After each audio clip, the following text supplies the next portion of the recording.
So hello, welcome to the Expat Pod, and welcome to the quick-fire questions version of the podcast. So I'm joined by Melek, who you might have heard the full episode before. It is out. Please do go look at it. But this one is more of a shorter one, where we kind of just get short answers to very simple questions, and hopefully you'll get a lot of insight to your life abroad and some great advice as well, or inspiration, hopefully.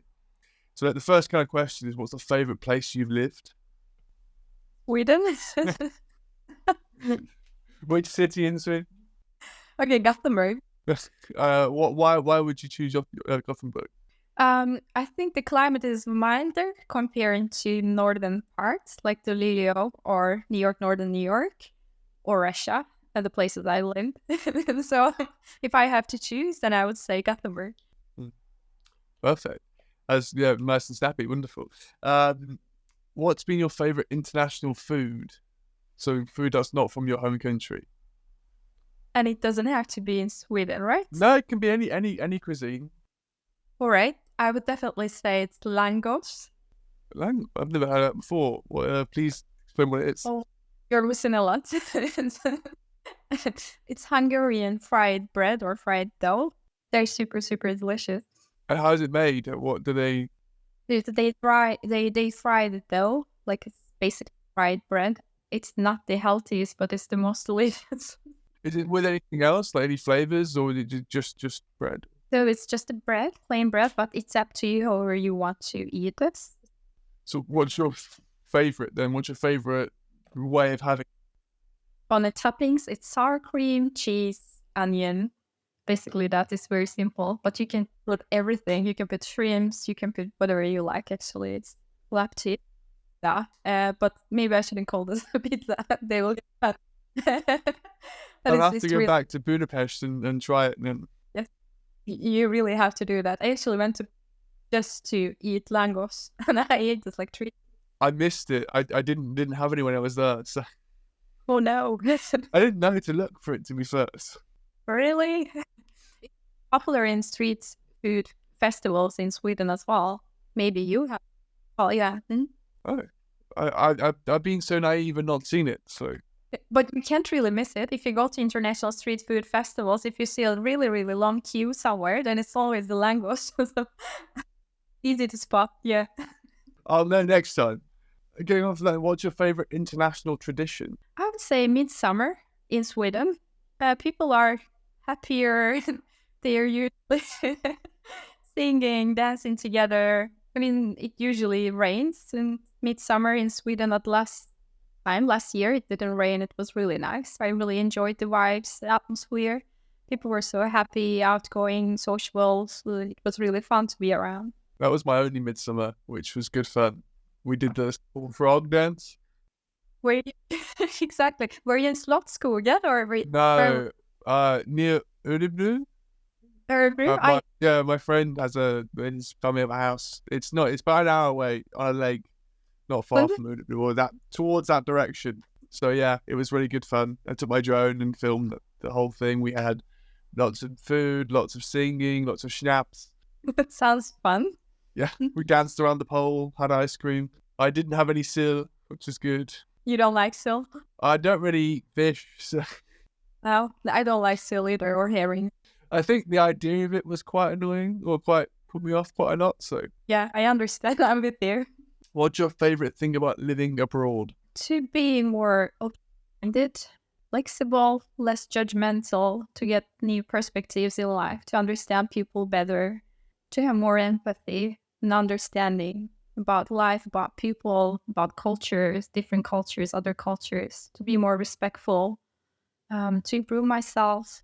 Yeah, I really love that. Yeah, I think empathy is a good word to use for that. It's more tolerable to different cultures and not being annoyed at someone for doing it a different way than you do because it's not the custom. What's your best homesickness remedy? To have contact with your beloved ones in some way. You don't have to go there, but you can still video chatters. There are a lot of ways to do that. So not to isolate yourself, accept that it's okay, to feel homesick and contact the ones that you really love, you feel safe with. Also, you can create that safety again in that country that you feel homesick. You can still find people that you really care, that you enjoy being around or you enjoy talking to. It's my actually trick. Wonderful. That's a really good bit of advice for sure. What's the hardest thing about living abroad? To make the first decision, I think, to go there just during that period of making the decision of living abroad, it's challenging to leave that comfort zone. To make that decision it's not easy, it's challenging. I think that period, or in the beginning, the first weeks, first months, when you don't know anything until you get to know where you can find your favorite food or stuff that you really need daily, and until you find your routine. That period was challenging. It was the hardest part until you get used to it, until you are more open and you're more focused on solving the problem. So if you don't find anything somewhere, but okay, I'll find somewhere else, I'll do some research. So I think it is the hardest part about not knowing anything. You don't know how to adapt. You don't know where, how the people is, how you have no idea about anything about the country. But the more you know, the easier it gets. That's why my suggestion was to make a research before you move to a country. So you should really know almost everything you need before you go there. What's the best phrase you've learnt in Swedish or Russian or English? And lagom. Yeah, it's not too much, it's not too little, it's just right amount. I really like. Yeah. Reminds you of Goldilocks, if you know the story of Goldilocks. Yeah. What's the best way to make new friends? To find a common hobbies, maybe activities in Sweden. In that way, when you do something, say it's dancing or music, whatever it is, when you focus on the event or activity, then you can talk to people, you interact with them, you engage in doing stuff together, and then you can talk to them. Or there are really, really, really good apps for that, or activities that brings people up together. I would recommend that as well.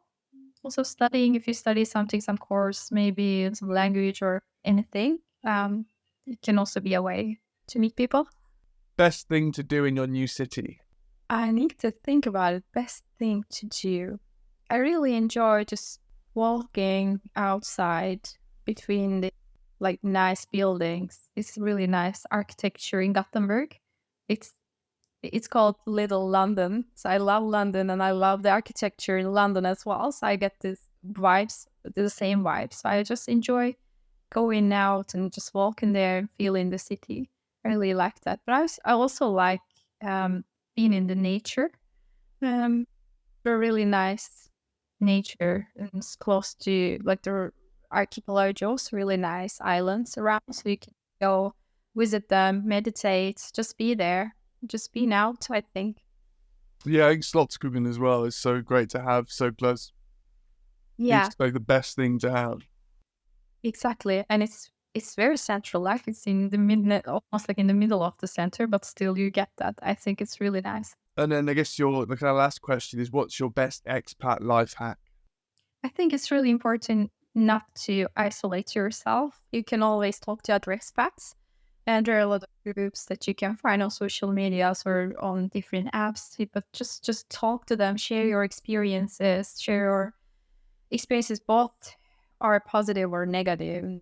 Because in that, you feel more validated, you feel less lonely. You're not the one who feels the way you feel in any way. It doesn't really matter. It can be about work, it can be about studies, or just the way you live here. The more you interact with other expats, other people or locals, doesn't really matter. The more you can actually get validation, you validate yourself as well, which can help you to feel better mentally as well. That's great. Well, thank you for giving me your time to talk about this stuff, and hopefully people have learned a lot from your experiences and will be inspired to do what you've done and follow your footsteps. So thank you very much. Thank you. And we'll see you next time for the Expat Pod.